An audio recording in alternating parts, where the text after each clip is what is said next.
नमस्कार, सीएनबीसी आवाज के स्टूडियो में आपका स्वागत है। मैं हूं मनोज श्रीवास्तव और आज कंज्यूमर अड्डा में बात करेंगे बच्चों के टीके की। अब बच्चों को टीका मिलेगा। अभी 15 से 18 साल के बच्चों को मिलेगा। उम्मीद की जानी चाहिए कि जल्द बाकी बच्चों को भी मिलेगा। हेल्थ केयर वर्कर्स और फ्रंटलाइन वर्कर्स को तीसरी डोज मिलेगी। आप चाहे तो इसे बूस्टर डोज भी मान सकते हैं।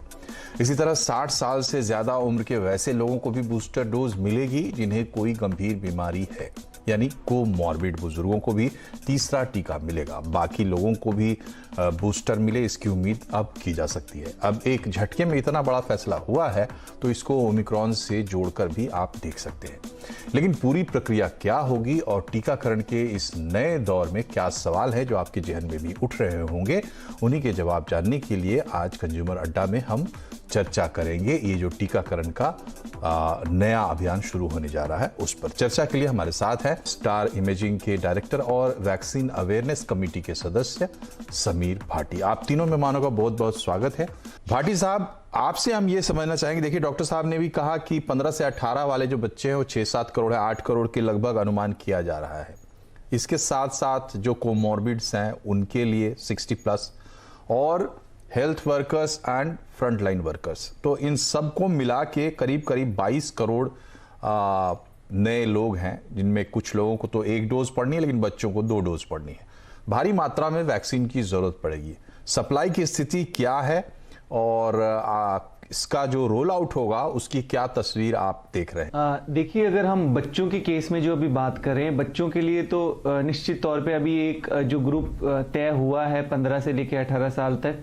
उसके बाद जैसे जैसे और सप्लाई दुरुस्त होती जाएगी उसके बाद आगे और एक एज ग्रुप भी ऐड हो जाएगा, क्योंकि जो कोवैक्सीन का ट्रायल भी हुआ था वो 3 ग्रुप्स के अंदर हुआ था, आपका 6 से लेकर 12 साल, 12 से लेकर 18 साल।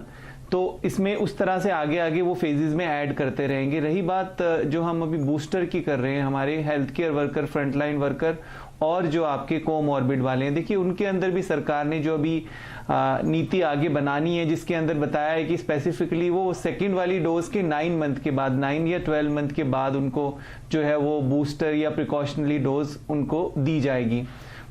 बाकी आपका जो कोमॉर्बिड का है 60+ वाला, अभी हमने पहले लास्ट टाइम हमने 45+ कोमॉर्बिड रखा था, जिसके अंदर वो जो 20 बीमारियों की लिस्ट थी उन लिस्ट के अकॉर्डिंगली उनको जो है वो डोज लगनी थी, पर अभी वो एज हमने 60 रखी है।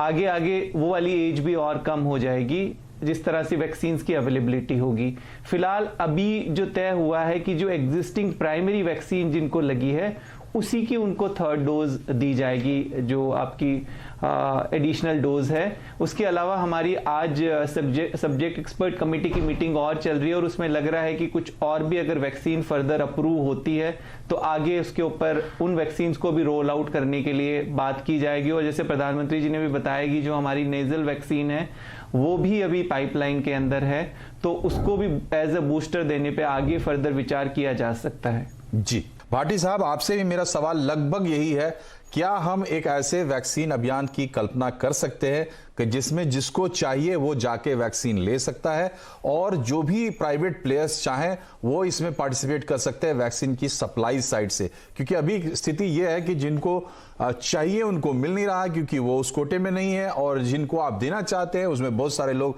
वैक्सीन लेने के लिए इच्छुक नहीं है। तो क्या पूरी तरह से एक ओपन वैक्सीन पॉलिसी की हम कल्पना कर सकते हैं निकट भविष्य में? भाटी साहब जी बिल्कुल, आगे फ्यूचर में इस तरह से हो सकता है, पर अभी जिस तरह से हम पैंडेमिक के बीच के अंदर चल रहे हैं और जिस तरह से अभी नए वेरिएंट भी आया है, तो इस सब चीजों को देखते हुए फिलहाल अभी तो उसको जो है सेंट्रलाइज पॉलिसी ऐसी रहे तो वो ज्यादा बेटर है। क्योंकि आगे आगे हमने अभी देखा है कि जैसे अभी बूस्टर शुरू हो गया, फिर हमारा चाइल्ड इम्यूनाइजेशन प्रोग्राम भी शुरू हो रहा है, तो बहुत सारी चीजें, और अभी कुछ एक ऐसा ग्रुप बचा है जो पूरी तरह से इम्यूनाइज भी नहीं हुआ है, तो ये सारी चीजों को सेंट्रलाइज कंट्रोल रहे तो वो अभी ज्यादा बेहतर है। फिलहाल आगे फ्यूचर में निश्चित तौर पर ये बहुत संक्षेप में आपने बहुत ही सही तरीके से समझा दिया। बहुत बहुत शुक्रिया डॉक्टर साहब, आप तीनों का हमारे कार्यक्रम में आने के लिए और इतनी ज्ञानवर्धक जानकारी देने के लिए।